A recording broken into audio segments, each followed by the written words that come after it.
Salut à tous, j'espère que vous allez bien. Aujourd'hui, on va parler d'une décision importante concernant la prochaine révision de la liste électorale en Côte d'Ivoire. Le 2 octobre 2024, la commission électorale indépendante, dirigée par Ibrahim Koulibaly Kuibière, a annoncé que la liste électorale ivoirienne ne serait pas révisée dans 3 pays du Sahel, le Mali, le Burkina Faso et le Niger. Pourquoi cette décision? Quelles en sont les conséquences pour les Ivoiriens vivant dans ces pays? On va voir tout cela ensemble dans cette vidéo. Alors, pourquoi la liste électorale ne sera-t-elle pas actualisée dans ces 3 pays? Selon Ibrahim Koulibaly Kuibière, le président de la commission électorale indépendante, la principale raison est le contexte sécuritaire dans le Sahel. Il a expliqué que les conditions ne sont pas réunies pour faire des élections là-bas, ça sera difficile. Il faut dire que le Mali, le Burkina Faso et le Niger sont actuellement confrontés à de sérieux problèmes sécuritaires liés au terrorisme et aux conflits armés. Cette décision n'a pas été prise à la légère. Elle s'appuie sur des recommandations émises par les ministères de l'Intérieur, de la Justice et des Affaires étrangères. En gros, la sécurité des équipes de la CEI et des électeurs potentiels dans ces zones serait trop compromise pour envisager une opération de révision électorale. C'est une décision qui pourrait décevoir de nombreux Ivoiriens vivant dans ces pays, mais la priorité reste la sécurité.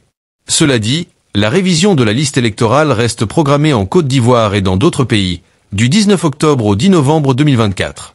Plusieurs nouvelles mesures ont été annoncées pour cette opération. Parmi elles, une décision importante. L'option de changement du lieu de vote en ligne sera suspendue cette fois-ci. Pourquoi? Eh bien, selon la CEI, cela permettra d'éviter certaines irrégularités qui ont été constatées par le passé, comme des manipulations visant à influencer le processus électoral. Autre mesure notable, les personnes qui auront 18 ans avant la publication de la liste provisoire, le 1er mars 2025, pourront s'inscrire dès maintenant. C'est une façon d'encourager les jeunes à participer au processus démocratique dès qu'ils en auront l'âge. De plus, pour faciliter l'inscription sur la liste électorale, le gouvernement ivoirien a décidé de délivrer gratuitement le certificat de nationalité, un document souvent difficile à obtenir pour de nombreux citoyens. L'objectif de cette révision est ambitieux. La commission électorale indépendante prévoit d'accueillir 4,5 millions de personnes pendant cette période. Pour y parvenir, elle a augmenté le nombre de sites de recensement, passant de 11 001 à 12 089 sur tout le territoire. Chaque lieu de recensement comptera 3 agents, un chef de centre, un agent chargé des formulaires et un opérateur de tablette pour saisir les informations. En Côte d'Ivoire, l'opération se déroulera du mardi au dimanche, de 8h à 17h. À l'étranger, les Ivoiriens pourront s'enrôler du vendredi au dimanche, au même horaire.